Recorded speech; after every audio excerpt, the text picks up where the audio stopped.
Tulad ng kanyang banta, pinangalanan ni Pangulong Rodrigo Duterte ang mga politikong sangkot daw sa illegal na droga.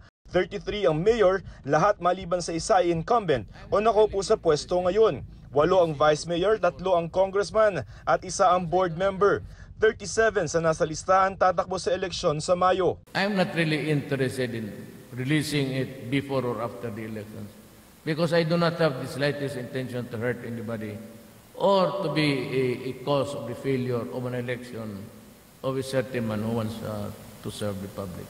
Ayon sa Pangulo, naghain na ang DILG ng administrative complaints sa Ombudsman. Ang sabi ng Pangulo, ang mga pangalang nabanggit niya ay vetted at validated na, ibig sabihin may sapat na basehan para paniwalaang sangkot sila sa kalakalan ng iligal na droga. Wala namang nabanggit ang Pangulo kung may madadagdag pa sa listahang ito. Pero ang PNP hindi pa raw handa magsampa ng kasong kriminal.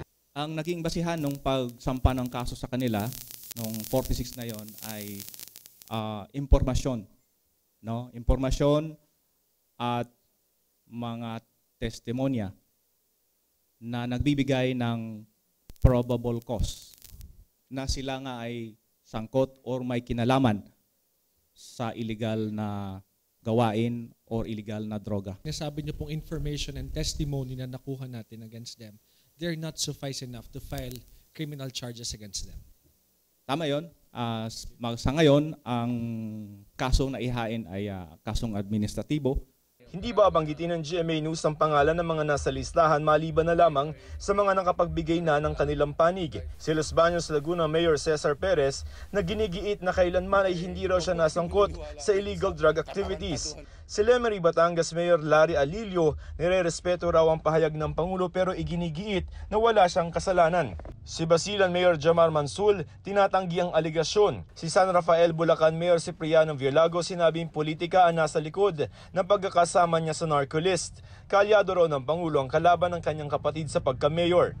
Si Mayor Jefferson Conghun ng Subic Zambales, naniniwala ring politika ang nasa likod ng kanyang pagkakadawit.